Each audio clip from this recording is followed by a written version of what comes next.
السلام علیکم ورحمۃ اللہ۔ اسلامک ریولیوشن چینل میں خوش آمدید۔ آج کی ہم اپنی اس ویڈیو میں یہودیوں کے بارے میں اور ان کے کیا عقائد ہیں بتائیں گے۔ بسم اللہ الرحمن الرحیم۔ سب سے پہلے یہ جان لیں یہودی کا کیا معنی ہے۔ اس کا مطلب ہے مملکت، جو کہ قدیم بنی اسرائیل کی اولاد ہیں۔ یہودیوں کے مطابق حضرت یعقوب علیہ السلام بنی اسرائیل کے قبائل کے باپ تھے۔ ان کی کل آبادی 17 یا 15 ملین تھی اور حالیہ میں ان کی کل آبادی 1,44,00,000 کے لگ بھگ ہے، اور یہ دنیا کے تقریباً 22 یا 24 یا ممکن ہے 25 ملکوں میں زندگی گزارنے میں مشغول ہے۔ بنی اسرائیل پر بھیجے گئے انبیاء کے جن کے نام کچھ یوں ہیں: حضرت موسیٰ علیہ السلام، حضرت یوشع بن نون، حضرت داؤد، حضرت سلیمان، حضرت حزقیال، حضرت اشعیا، حضرت یحییٰ، حضرت زکریا، اور ان کے علاوہ دیگر انبیاء کرام بھی نازل کیے گئے۔ اور توریت کے مطابق حضرت سموئیل بھی بنی اسرائیل کے انبیاء ہیں جو آپ ان پر نازل ہوئے۔ یہ دین یہودیت کیسے وجود میں آئے؟ حضرت یعقوب کے 12 بیٹے تھے، جن میں ایک کا نام یہودا تھا۔ یہودی کا لفظ اسی سے ہے اور یہی بنی اسرائیل کہلائے۔ حضرت آدم سے لے کر ملاکی تک جتنے بھی انبیاء گزرے ہیں، یہودی ان سب کو انبیاء مانتے ہیں، اور ان کے بعد جتنے انبیاء آئے ان سب کو یہودی نہیں مانتے۔ یہودی اپنی مقدس کتاب کو تنخ کہتے ہیں، جو اصل میں بائبل کا پہلا حصہ ہے، اور اس کو عہد قدیم یا عتیق کہتے ہیں، اور اسی کو قبول کرتے ہیں، اور اس کے اندر 39 کتابیں موجود ہیں، اور ان کی کتابوں کے نام انبیاء کے نام پر مشتمل ہیں جو کہ ان پر مابعوث ہوئے۔ یہود بارہا قید و بند کے بعد، یعنی روم، بابل، ایران، یورپ اور دربدر ہونے کے بعد، ان کو 19ویں اور 20ویں صدی میں آزادی ملی کہ اپنے عقائد و رسومات کو آزادانہ ادا کرنے کے لیے۔ جب ڈیموکریسی عروج پر تھی، اس کے بعد ان لوگوں نے تفکر کیا کہ ہمیں اپنے اندر اصلاح کی ضرورت ہے، تو پہلا گروہ یہودیوں کا اصلاح بنا تھا، جس کے بانی موسیٰ مینڈلسن تھے۔ ان کے عقیدے کے مطابق یہودی کتاب تلمود اور علماء یہود کے فتاوی کے مقلد نہیں ہیں۔ جس ملک کے شہری ہیں اس کے تابع رہیں اور کوئی الگ ملک یا سرزمین کی کوشش نہ کریں۔ اس عقیدے کی ابتدا کلیسا سے ہوئی اور ہفتے کے دن کلیسا میں کی جانے والی دعاؤں کو مختصر کر دیا اور عقائد میں نرمی لائے۔ ان لوگوں نے ظہور مسیح اور قربانی کے عقیدے سے کنارہ کشی کر لی۔ اس تحریک کی اہم شخصیت ابراہم گائگر تھے، جن کے مطابق یہودیت افسانہ نہیں بلکہ حقیقت ہے، اور شریعت موسیٰ میں تبدیلی ہو سکتی ہے۔ ان کے بعد دوسرا گروہ قدامت پسند کا ہے۔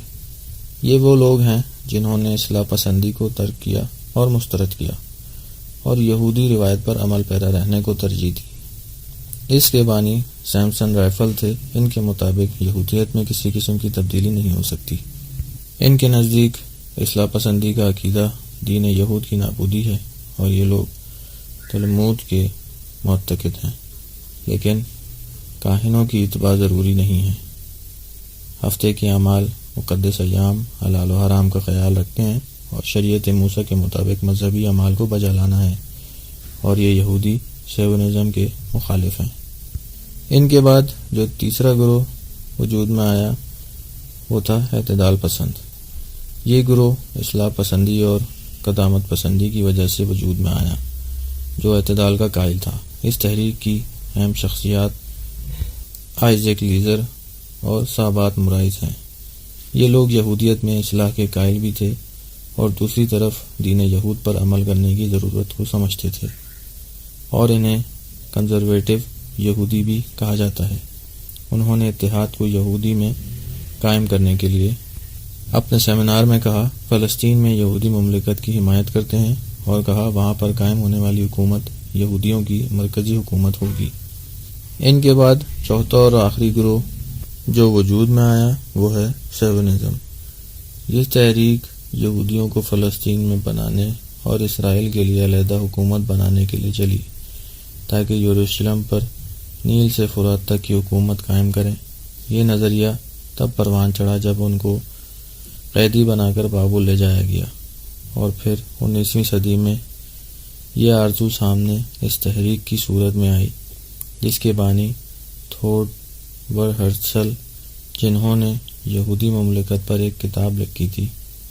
پہلی عالمی جنگ کے دوران برطانوی حکومت نے فلسطین پر یہودی حکومت کے قیام کی منظوری دی اور 1948 میں فلسطین کی زمین کو 2 حصوں میں تقسیم کر کے اسرائیل کو علیحدہ ملک بنا دیا۔ آپ کو ان کی کتاب توریت کے بارے میں بتاتے ہیں۔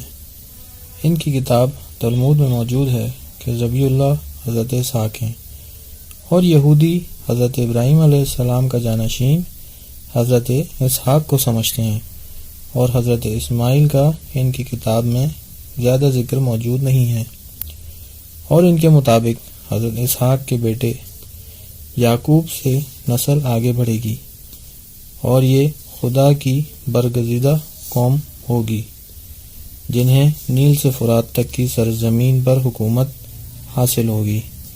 ان کی توریت کی دوسری کتاب، کتاب پیدائش، اس میں موجود ہے جب حضرت موسیٰ علیہ السلام کی والدہ نے حضرت موسیٰ کو صندوق میں ڈالا تھا اور صندوق کو دریائے نیل میں ڈال دیا، تو فرعون کی بیٹی نے اس صندوق کو دیکھا اور کہا صندوق لے کر آؤ۔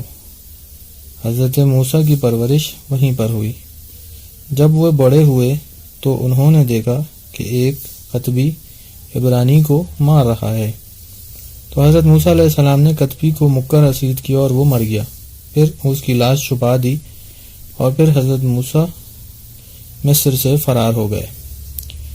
کتاب توریت میں حضرت موسیٰ کی بعثت کا مقصد بنی اسرائیل کی نجات ہے، اور جو مصریوں پر عذاب نازل ہوا ہے ان کا بھی ذکر ہے۔ توریت میں 10 عذابوں کا ذکر ہے، جن میں جو اور مچھروں کی کثرت، وبا کی وجہ سے حیوانات کی موت، ٹڈی کا حملہ، 3 روز تک تاریخی، نہروں کا پانی خون میں تبدیل ہو جانا، شدید ژالہ باری کا ہونا جس کی وجہ سے کھیت برباد ہو گئے تھے، اور انسانوں اور جانوروں کو پھوڑے پھنسیاں میں مبتلا کر دیا گیا تھا۔ یہودی ہر سال مصر سے نجات پانے کا جشن مناتے ہیں جس کو عید فصح کہتے ہیں۔ پھر ان کی کتاب کے مطابق جب حضرت موسیٰ علیہ السلام پہاڑ پر گئے اور 40 دن کے لیے اور ان کو آنے میں دیر ہو گئی، تو حضرت ہارون نے زیورات اکٹھے کر کے ایک گوشالہ بنایا اور کہا اس کی عبادت کرو۔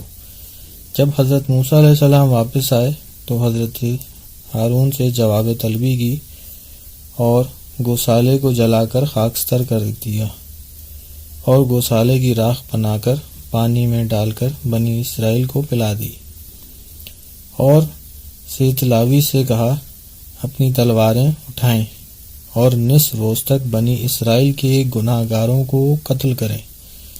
پھر حضرت موسیٰ علیہ السلام اپنی وفات تک بنی اسرائیل کو اللہ کے احکام کی تعلیم دیتے رہے، اور 120 سال کی عمر میں بحر المیت کے قریب منہ آب میں رحلت فرمائی۔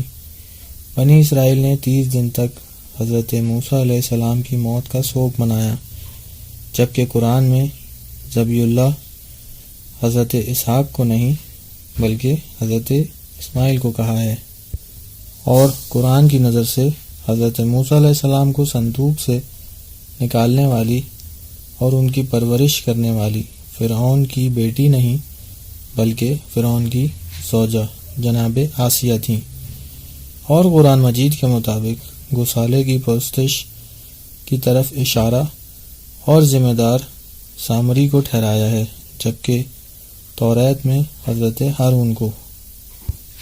امید کی جاتی ہے ہماری اس ویڈیو سے مستفید ہوئے ہوں گے۔ اس ویڈیو کو لائک، شیئر اور چینل کو سبسکرائب کریں۔ وعلیکم السلام ورحمۃ اللہ